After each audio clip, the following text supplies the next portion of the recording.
Olá, amigos do VRT. Estamos aqui no seu espaço. Mais um encontro com vocês para falarmos dos espaços que temos pela cidade de São Paulo e em vários lugares do Brasil e do mundo. Estou aqui hoje com Cássio Pardini. Cássio Pardini é um homem da cultura, restaurateur e cuida de casas de entretenimento aqui em São Paulo. Tudo bem, Cássio? Como você está? Tudo bem, Kátia? Tudo bem, obrigado. Obrigado pelo convite. Perfeito.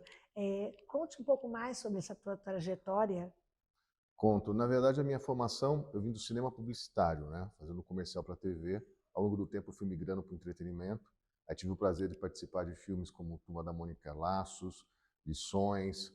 Aí conheci a obra do Adoniran Barbosa, então fiz um curta-metragem, depois um musical, que virou um documentário e, por fim, virou um longa, com Paulo Miklos como Adoniran. Isso me deu a possibilidade de entrar no universo novo, que era das exposições. Eu acabei fazendo uma exposição do Adoniran no Farol Santander, chamado do Trem das 11, que foi, na época, o recorde de bilheteria deles. Era para ficar 3 meses, ficaram 7 meses, passaram mais de 100 mil pessoas. E aí eu acabei virando mais produtor cultural, né? Abrangi a área, saí definitivamente do cinema publicitário, virei mais entretenimento, com exposição, com série, com filme. E o Farol Santander me trouxe a oportunidade um dia de montar um bar no Farol.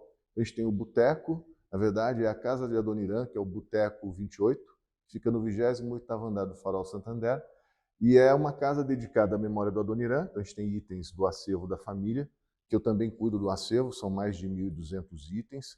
O acervo, curiosamente, está guardado na Galeria do Rock, fechado, e algumas peças expostas na Casa do Adoniran, no Boteco 28, e também a gente faz algumas exposições esporádicas. Perfeito. Incrível tudo isso. E realmente eu acho muito interessante essa abordagem dos lugares que são históricos, né? E eram apenas uma construção na sua área superior, né? E você está participando desse domínio dessas áreas, né? Por exemplo, a Galeria do Rock, que é um lugar emblemático em São Paulo, você que não conhece, venha conhecer, e também o prédio do Farol Santander. E a gente consegue abordar essa coisa do espaço do entretenimento, né?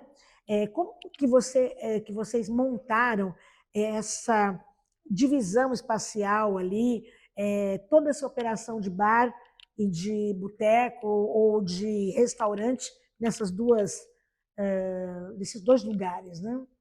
Na verdade, tanto o bar da Casa de Adoniran, que é um bar pequeno, para 45 pessoas, quanto o espaço da Galeria do Rock, que é um espaço maior para 1.200 pessoas, ele nasce do movimento orgânico das exposições, das ações culturais que a gente estava fazendo.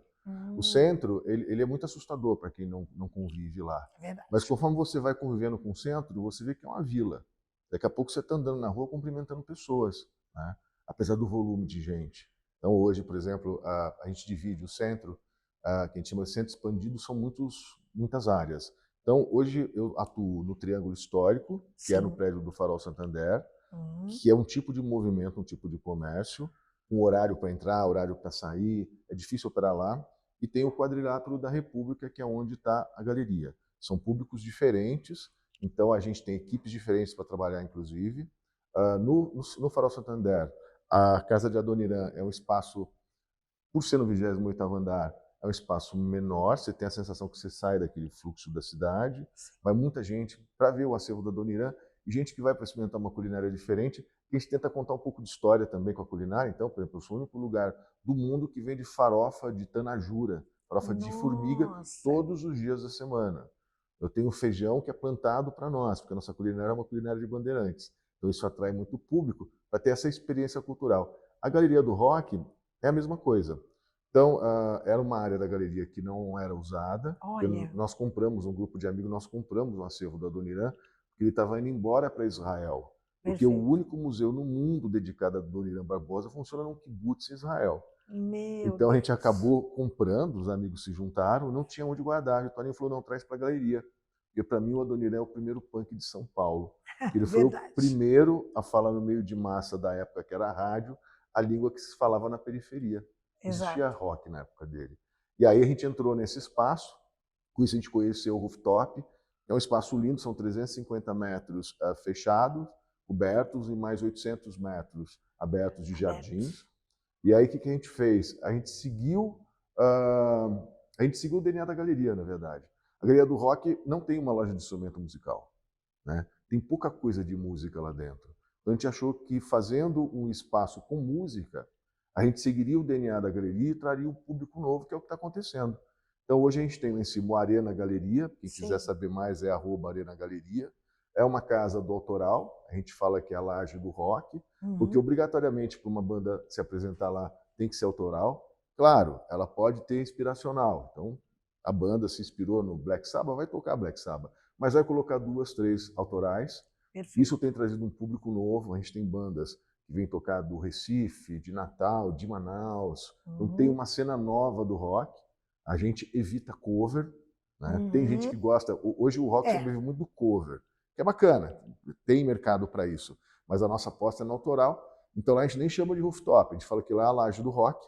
A gente recentemente fechou uma parceria com 89, então a gente vai ter um palco 89, para também conseguir trazer mídia para essas bandas que apresentam o seu autoral lá no Arena Galeria. E no momento a gente funciona sábado, a partir das 11 da manhã até a hora que a galeria fecha, e durante a semana só quando tem show fechado. Aí no sábado a gente não cobra bilhete, e durante a semana a gente cobra de acordo com o show. Então vem, por exemplo, Ventania, vem umas bandas punk dos anos 90. Olha. Esse semestre ainda a gente vai fazer uma exposição lá, falando desse período áureo da galeria, que é os anos 80, 90. A Banda Zero, outro dia eu tive com o Guilherme Snar, e a gente falou dessa revitalização. Eu acho que essa revitalização toda passa por como você organiza esse espaço, né? Eu já estive no rooftop da Galeria do Rock, e você tem a galeria que é toda tombada, né? Como um patrimônio histórico e imaterial, e você tem aquela área aberta em cima, você tem vamos dizer, o domo, né? De iluminação e ventilação da galeria, e o bar acontece em toda a volta. Não é? Toda a volta. Tem um palco aberto, como você falou, para todas essas bandas do autoral, e você consegue estar ocupando um espaço que antes não era ocupado, como você comentou, né? Isso é incrível. A mesma coisa do Farol, quando foi restaurado o prédio, tinha um espaço em cima que não era ocupado, né? Que depois passou a ser ocupado para essa finalidade incrível, que é o acervo do Adoniran e a operação do boteco, né? O Farol, eles restauraram o prédio inteiro. Ele veio, quando o Santander compra o Banespa, ele vem com um ativo do Banespa. Não funciona, um prédio desse não funciona mais para uma central de um banco moderno. Ele precisa ter um prédio inteligente. Ele tem lá no JK, que também é um edifício gigante, com 4.000 pessoas e tal. Mas ele pegou o símbolo de São Paulo, que era esse prédio, que é da época da Ademar. Na verdade, foi feito um concurso, né? E eles fizeram um prédio que parecia mais com o Empire State. Empire State Building de Nova York. E quando você está no topo do prédio, você tem a sensação, porque ele parece que você está no centro do cogumelo, né? E aí eles resolveram transformar num grande centro cultural. Então, o que é bacana do prédio? Primeiro que eles fizeram as adequações todas de acessibilidade, então ele é super inclusivo, e você vai em várias exposições que estão acontecendo ao mesmo tempo. Então, por exemplo, você pode ir no Meu 28, ver uma exposição que é do bar, comer lá, ter uma experiência, comer a marmita do Adoniran, comer uns pratos temáticos. Você pode ter um café no 26, que é incrível, com um mirante maravilhoso. Perfeito. E aí você tem vários andares com exposições, geralmente uma exposição mais artes plásticas, mais pura, algo mais de entretenimento, e sempre alguma coisa para criança. Aí você tem uma pista de skate, que é a pista de skate mais alta do mundo, feita num prédio. Você começa a ter layers de experiências, como e depois você a memorável. Ocupa os espaços, né? É um projeto que ocupa todos os espaços de um prédio antigo, emblemático, inspirado no Empire State Building, que é ocupado com uma atividade moderna, atual, contemporânea. Isso. E aí, o que é legal, houve para quem não vai muito no centro, houve uma modernização do Triângulo. Claro, você tem as leis de proteção, então a maioria dos prédios são triplamente tombados por instâncias municipais, estaduais, federais, que limitam o que você pode fazer, mas até isso acontecer, o centro ele tem uma mostra de arquitetura que é muito engraçado, para quem gosta, para quem conhece. Eu tenho um amigo meu... Para nós, arquitetos, colegas, nós temos que estudar e e ir a fundo nessa questão do patrimônio. Eu tenho um amigo meu que é um arquiteto jovem que anda de skate e ele estava indo para Nova York e ele estava todo empolgado, ele ia para Manhattan, falou, Cássio, eu vou andar de skate, vou ver arquitetura, que aquilo é incrível e tal. Foi. Encontrei com ele um mês depois, eu falei, e aí? Ele falou assim, mais ou menos bom. Eu falei, como assim mais ou menos bom? Você estava em Manhattan? Ele falou assim, não, é que eu estou tão acostumado com o centro de São Paulo que em um quarteirão você vê 4, 5 estilos diferentes. Isso. E em Nova York não, você tem quarteirões de um mesmo estilo, depois muda, é outro estilo. São Paulo, o centro, ele foi mudando com o progresso e aquilo virou uma mostra de arquitetura de vários estilos. É absolutamente incrível. E hoje, com essa segurança do centro, com o Smart Sampa, que são acho que mais de 60 mil câmeras com reconhecimento, você está mais seguro o centro de São Paulo do que a periferia. Tem muito centro cultural. Então, assim, a família vai no Farol, ela vai gastar 2 horas lá dentro passeando, depois ela pode ir no CCBB, que é do lado, Centro Cultural do Banco do Brasil, Banco do Brasil. Pode ir na Caixa Econômica Federal, ela pode subir no rooftop do Martinelli, que tem uma operação incrível lá em cima, eles estão restaurando. Os moderninhos, né, que tem umas baladinhas também. Tem os moderninhos. Tem, por exemplo... Sábados à tarde. Sábados à tarde, você tem a Casa de Francisca, que ocupa a rua, que está maravilhoso. O prédio da antiga Record, né? O prédio da antiga Record. Tem uma outra experiência de terror num prédio que o pessoal do Babrama fez uma experiência meio teatral, que é incrível. Tem o Museu da Favela. Uma coisa assombrada, né? O Museu da Favela, que está num prédio novo do lado do pátio, que está absolutamente espetacular.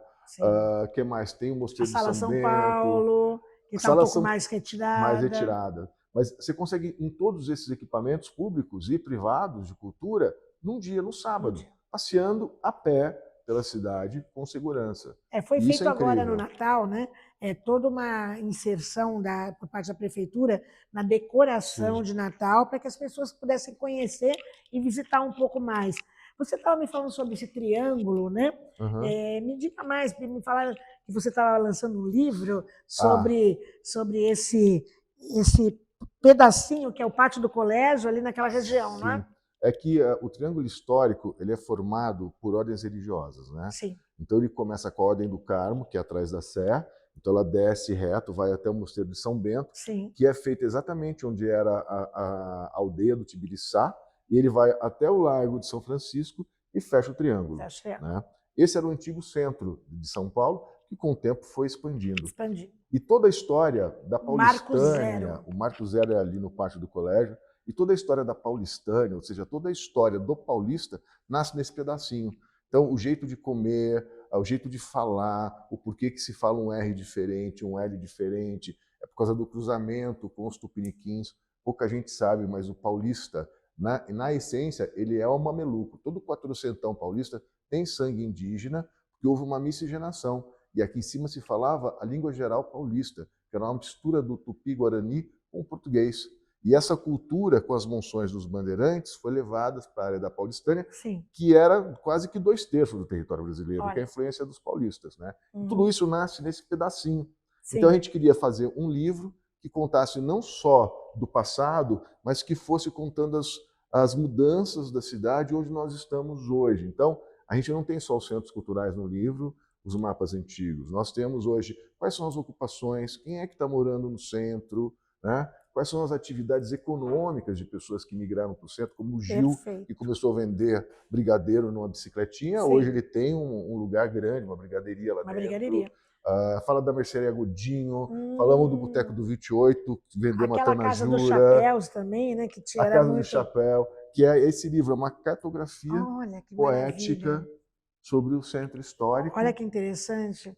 Eu estava vendo esse livro um pouco antes aqui em off, e me interessou muito, porque ele tem uma série de ilustrações onde você tem mapas completos, e, por exemplo, e aqui uma arte que conecta todas essas etapas do desenvolvimento. Não é? Então, é muito importante a gente, quando visita um lugar, visita uma cidade, entender como que é esse espaço urbano e como as pessoas se apropriam desse espaço. Né? Uma das coisas que pouca gente sabe, não tem a ladeira do Porto Geral? Sim. Que desce para ir na 25? Aquela descida íngreme. Não existia 25. Aquilo era um alagado do Tamanduateí. E a ladeira do Porto Geral é porque você descia e ia para o Porto. Ia para o Porto, porque, que era na 25 de março. Porque daqui os bandeirantes saíam de barcos, desciam o Tamanduateí até o Tietê, Olha, e do Tietê eles navegavam para dentro, eles poderiam sair na Bacia do Prata, porque o Tietê conectava todo o interior do Brasil. Então a gente fez todos esses tempos ao mesmo ao mesmo tempo, tempo. Aí depois o que é desenvolvimento industrial, que veio com o viaduto Santa Efigênia, viaduto do Chá, isso. não é? E até me agrada muito essa questão da revitalização do patrimônio histórico, porque você, além de se apropriar de lugares que foram meio que deixados de lado, né, Sim. com novas atividades, com novas situações, tem toda uma questão de como se apropriar disso, com as atividades culturais, com as atividades de entretenimento, gastronômicas, enfim, tudo isso eu acho muito importante, não é? E aqui, nesse livro, acho que você conseguiu dar uma sintetizada em tudo Tem isso, né? gastronomia, tem tudo que acontece hoje, serve um pouco como um guia de quem quer ir para o Triângulo. E uma coisa importante, a gente fez esse livro com o apoio do Luiz Felipe, do Elias Bragança, deputado. Hum, Ele nos apoiou e com isso a gente conseguiu imprimir 10.000 cópias, que sim. foram distribuídas para tudo quanto é biblioteca do país, Olha, recebeu isso aqui gratuitamente. que Que é bacana, interessante. que é para divulgar o Triângulo, né? Para contar para as pessoas a história do Triângulo. Acho que A gente costuma fazer, lá no Farol Santander, no hall, tem uma lojinha chamada Unuarte, que é a loja do Farol sim, Santander, sim, sim. que é nossa, que a gente que opera. Sim, Então lá, sim, a gente tem livros à venda. Por exemplo, a gente fez a Cosmovisão Paulista, feita pelo Lincoln Paiva, que é um sim. livro que você pode comprar digital, mas só lá tem impresso. O A gente Artaxo Jurado ajudou. do Gino também você tem? Não, esse eu preciso Esse ter, precisa hein? ter, Esse eu que preciso são as ter. obras do modernista, digamos assim, do Aham, autodidata, Artaxo Jurado, que permeia também que é aquelas genial. regiões já do centro expandido à época, Sim, né? sim, Porque, como você falou, o triângulo é onde gerou tudo. sim. Aí você vai para o quadrilátero, Onde está e Tasso aí Jurado, é, Quadrilátero, Bela Vista Bela e Vista, Santos, tem muito dele, né? isso, tem bastante Cara, coisa em que é Santos. genial. Eu acho que tudo é muito importante. Usa-se muito o nome retrofit, que nós vamos falar no outro encontro aqui no seu espaço, mas eu acho que passa pela revitalização do centro, pela restauração de alguns prédios e, mais do que tudo, esse novo uso. Porque a cidade muda, não é? Sim, a cidade muda. E o que é importante? Os órgãos de proteção estão entendendo que os prédios precisam ser modernizados, né? Até porque para fazer Sim, justiça com questão de acessibilidade, para que todo mundo tenha acesso, para que tenha elevadores modernos, para que você não corra risco com elevadores velhos, para que tenha segurança. Isso está favorecendo. Você pega, por exemplo, no Triângulo hoje, tem um projeto feito no antigo Telesp, que já vendeu praticamente tudo, e os caras mantiveram a fachada do prédio, sim, mantiveram aquele pé direito espetacular, virou um prédio moderno, desses que tem no Jardins, que tem no Morumbi, só que no centro da cidade, ao lado do metrô, com exato. toda a infraestrutura de academia, piscina e tal. Isso é bacana, para trazer esse público novo para o centro, né? Revitalizar. Exato. Não, e eu vejo também quando você fala, quem mora no centro hoje, né? No centro de uma grande cidade, nós estamos em 23 milhões de pessoas na Grande São Paulo, certo? E existe um déficit habitacional também, né? E essa questão eu tenho visto muito prédios de escritório que são apropriados de uma outra forma, fazendo uma reforma e voltando ao uso residencial, quer Sim. de escritório para residência, quer de residência para residência modernizada, né? E tudo isso acaba nos fazendo pensar nesse urbano, que é o urbano cultural, restauro, vivência e entretenimento, né? Então, isso eu acho que há uma mudança também de como fazer gestão pública, né? Tem uma palavra subsidiariedade, que eu não consigo pronunciar direito, mas que é assim, ouvir as pessoas que estão no local sobre o que é bom para elas. Sim, Porque durante muito tempo teve muita política pública, onde quem ditava a política pública do centro histórico é quem não morava ali e quem não trabalhava ali. Como sim, pode uma pessoa de uma outra região da cidade ditar uma política pública sem vivenciar aquele local? exato. E aí, de um tempo para cá, as pessoas começaram a ser ouvidas, né? E aí, A nesse cidade gritou, né?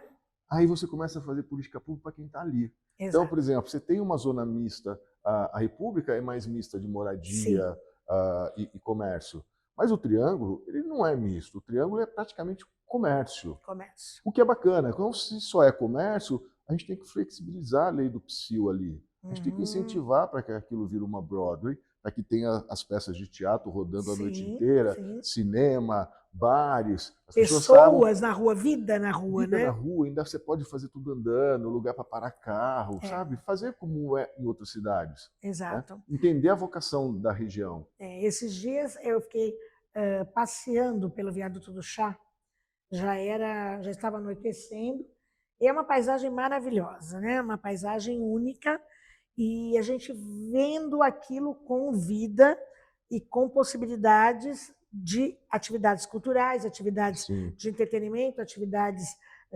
comerciais, como você falou, né? E eu acho que é muito importante tudo isso.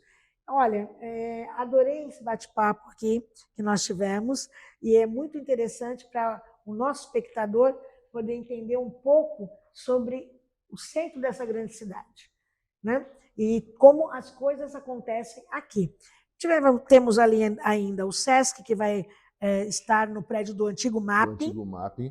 do qual eu me recordo quando era criança, era o primeiro lugar que tinha escadas rolantes, né? A brincadeira era andar de escadas rolantes, como a tecnologia também vai mudando de tempos em tempos, Estão né? terminando a reforma dos calçadões do centro, então tem uma calçada nova, eles encontraram trilhos de bonde que eles estão preservando. Existe um projeto também de fazer uma, como é que eu posso dizer isso, uma reurbanização, por assim Sim. dizer, do Lago do Paissandu. Pouca gente sabe, mas aquela igreja do Lago é a antiga igreja Rosário dos Homens Pretos de São Paulo, é uma igreja super Sim. antiga, que foi demolida do centro e foi para lá. Então eles vão revitalizar aquilo O também. Largo São Francisco está restaurando O também, lago está em né? Que restauro. também ali tem todos os grandes legisladores estão ali, alguns sepultados, inclusive, né? E uma coisa que é muito importante para quem não está acostumado com o centro está seguro. Tem câmera da Smart Sampa para todo lugar. Para vocês terem uma ideia, vem chefes de governo de outros estados, de outros países conhecer o Smart Sampa. Eles têm reconhecimento de câmera, é muita câmera. Então eles já encontraram, acho que mais de 1.500 pessoas desaparecidas, identificam criminosos, prendem criminosos. O centro está muito protegido, está limpo, a prefeitura tem feito um trabalho de limpeza bacana. Houve uma sinergia entre o poder municipal e o poder estadual de que o centro deveria ser revitalizado. Uma cidade que não tem o seu centro pujante não vai ser uma cidade saudável. Ela precisa começar pelo centro, que é onde a periferia se encontra. O centro é o único lugar que você vai encontrar gente da Zona Leste, Zona Oeste, Zona Sul, Zona Norte. Então o centro tem que estar forte, tem que estar pujante. Está sendo feito um excelente trabalho. Quem tem medo do centro, não tenha. Vai de metrô, que é bacana, é barato, tem muita opção para se divertir. Opção cultural que você não precisa pagar. Então, vá ao centro. É isso que nós deixamos esse recado para você. Essa apropriação dos espaços das cidades, e em especial do centro de São Paulo. Obrigada, Cássio. Eu que agradeço, Cássia. Obrigado.